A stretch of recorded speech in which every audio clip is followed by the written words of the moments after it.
Excellency Ms. Yvette Cooper, MP, Secretary of State for Foreign, Commonwealth and Development Affairs of the United Kingdom. Thank you, Mr. President. Thank you to the Secretary-General for his briefing, and thank you to President Zelenskyy and Minister Sibiya. The United Kingdom commends you for your leadership and your determination. Thank you, too, for welcoming me to Kyiv 2 weeks ago, where I saw firsthand the impact of Russia's brutal war. And I met families whose lives had been uprooted, their homes destroyed, their children's education torn apart. But as Putin cynically stalls on peace, I also saw a nation resolute in its fight.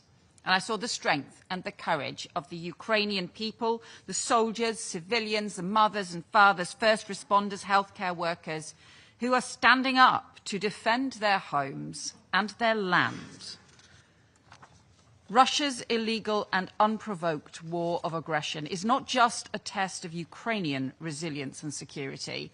It is an assault on the United Nations Charter and its most foundational principles, respect for sovereignty and for territorial integrity, principles on which we all depend every day and feel acutely whenever they are threatened.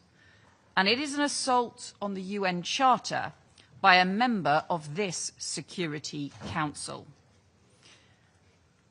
President Zelenskyy has made clear that he wants peace and wants this war to end, that he and Ukraine have supported a full unconditional ceasefire and reaffirmed his readiness to meet President Putin.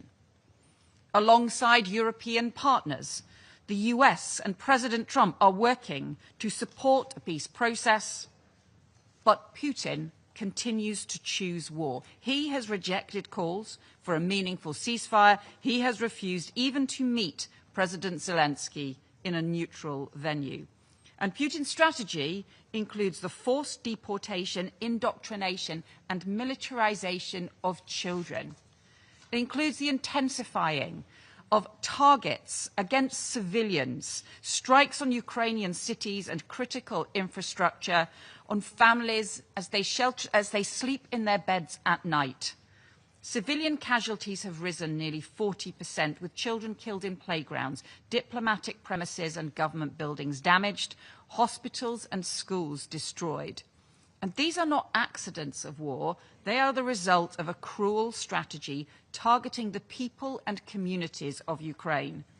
But anyone who knows Ukrainians knows that this will never succeed, because their determination to hold on to their freedom, to protect their families, their nation, far exceeds Russia's ability to take those things away.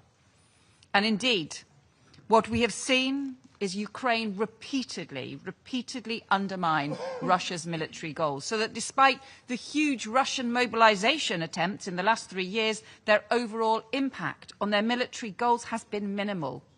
In this war that they started, their losses are now 20 times higher than were Soviet losses in Afghanistan. In this war that they are continuing to pursue, they are struggling to recruit. And in some areas, their stocks are so low they have resorted to using military equipment from the 1950s. What is this for? Because as Ukraine stands firm against Russia, the United Kingdom stands firm with Ukraine. We know that Ukraine's security is our security, and all of us depend on upholding the UN Charter. We know that Russia exports interference, disinformation and instability well beyond Ukraine, from cyber attacks in Moldova to the deployment of mercenaries in the Sahel. Russia's actions seek to undermine democracies, fuel conflict and spread instability far beyond Europe's borders. And in recent weeks, we've seen provocative and reckless violations of NATO airspace in Estonia, Poland and Romania, against which NATO stands firm, and we will be ready to act. So the UK will continue to stand with Ukraine, providing the support it needs to defend itself now and to rebuild in the future. rebuilding as a strong, prosperous nation, free to make its own choices. And so I say to the representative of the Russian Federation, we will target your ailing economy, your oil and gas revenues that are paying for this war, the defense industries making your munitions and weapons, because we know for Russia the price of war is piling up and the sanctions are tightening the screws. Falling energy revenues are squeezing the state budget and oil revenues are now at a 5-year low, but we will go further, be in no doubt. And to our Ukrainian friends, I say, you have the UK's unwavering support now and for decades to come. And to this Council, I simply offer a reminder that 80 years ago, our predecessors came together as United Nations to save succeeding generations from the scourge of war. That mission remains as noble today as it was in 1945.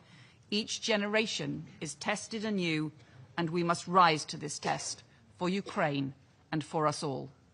Thank you. I thank Her Excellency Ms. Cooper for the statement. I now give the floor to His Excellency Mr. Ahmed Attaf, Minister of State, Minister of Foreign Affairs, National Community Abroad, and African Affairs of Algeria. Vous avez la parole. شكرا